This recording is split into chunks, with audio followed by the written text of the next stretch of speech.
Bayangkan sebuah kontrak senilai 500 miliar rupiah hancur dalam hitungan menit hanya karena satu kesalahan kata.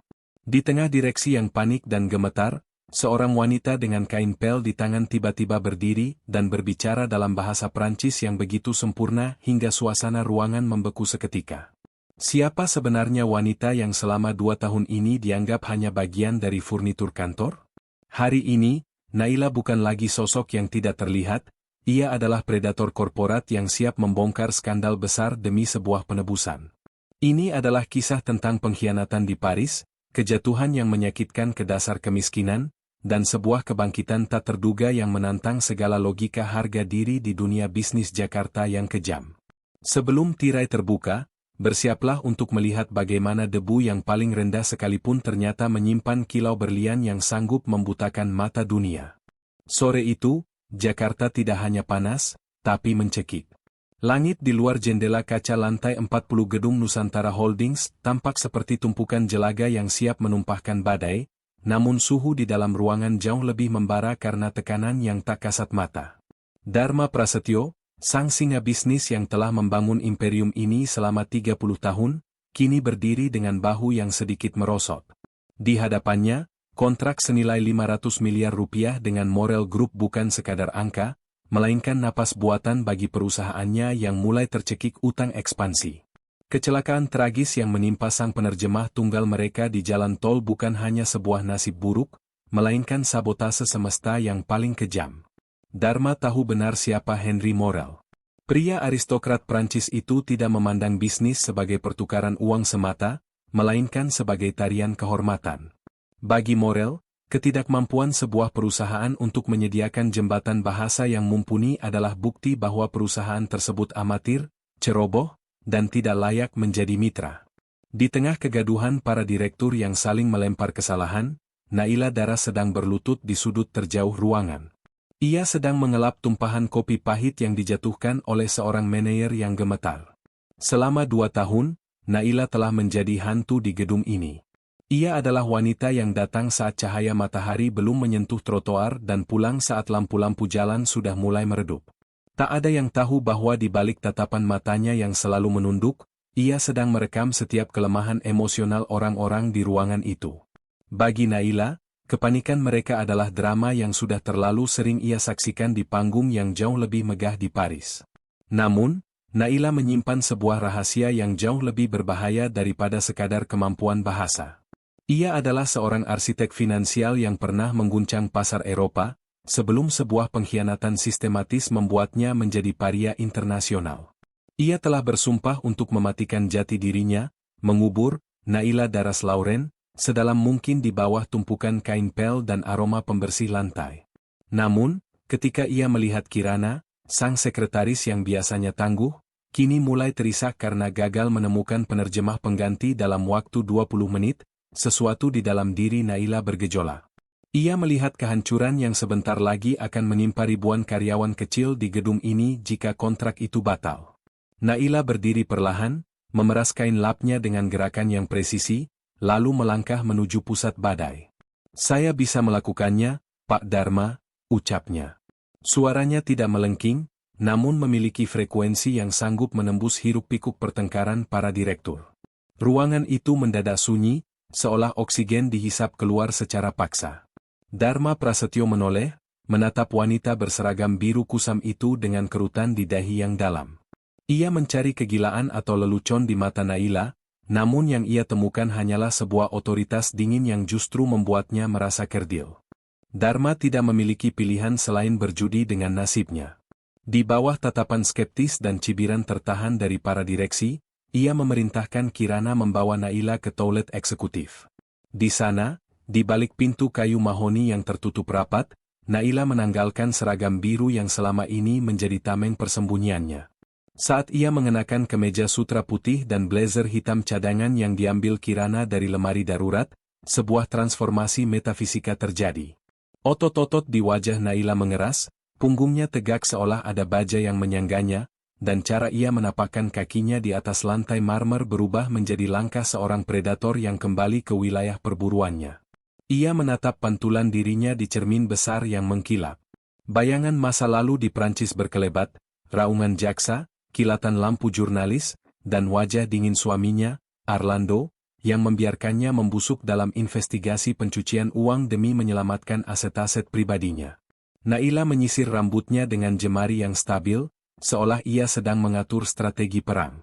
Saat pintu ruang rapat besar dibuka kembali, Henry Morel dan timnya sudah duduk dengan wajah yang menunjukkan ketidaksabaran yang menghina. Mereka sudah siap untuk berdiri dan meninggalkan ruangan. Namun, langkah Naila yang tenang dan aroma parfum mawar yang samar namun berkelas yang kini ia kenakan, menghentikan gerakan mereka. Naila memulai dengan sebuah sapaan dalam dialek Prancis aristokrat yang paling murni, sebuah aksen yang hanya dimiliki oleh keluarga-keluarga tua di distrik ke-7 Paris. Henry Morel tertegun, matanya menyipit penuh selidik. Ia tidak sedang berhadapan dengan seorang staf rendahan yang dipaksakan, ia merasa seperti sedang disambut oleh seorang diplomat senior dari Bank Sentral Eropa. Naila tidak sekadar menerjemahkan kata-kata Dharma, ia melakukan navigasi linguistik yang manipulatif, menghaluskan tuntutan Dharma yang kasar menjadi proposisi bisnis yang elegan.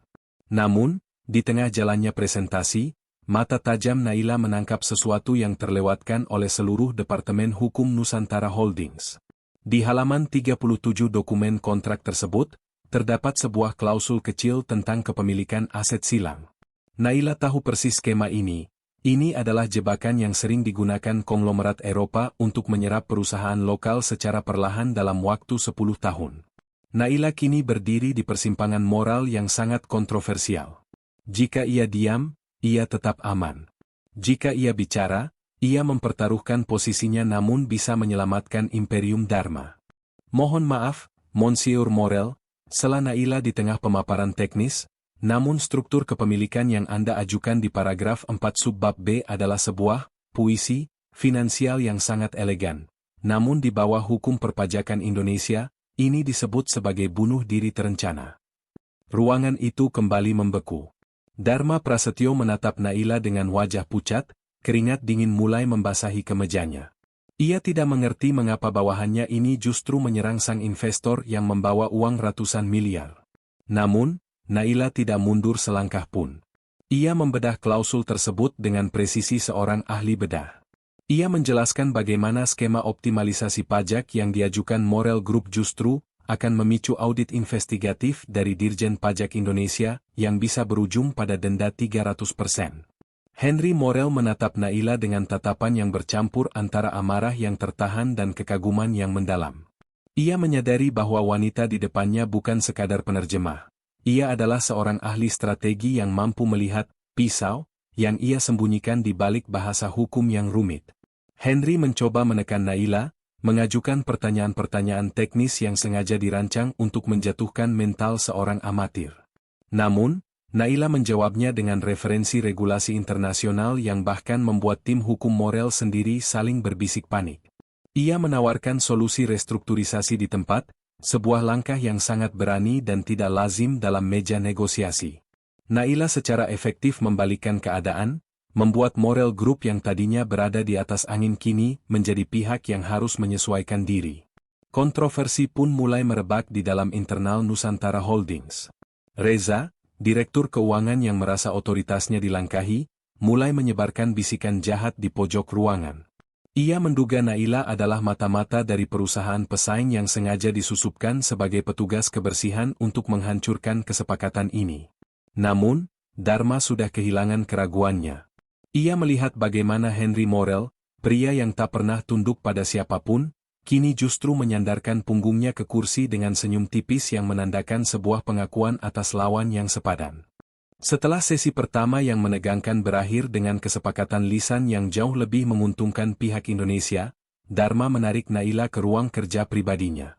Pintu mahoni itu ditutup rapat, dan suasana di dalamnya terasa sangat personal sekaligus mengancam. "Siapa kau sebenarnya, Naya? Atau siapapun namamu?" tanya Dharma dengan suara rendah yang mengandung otoritas sekaligus rasa takut.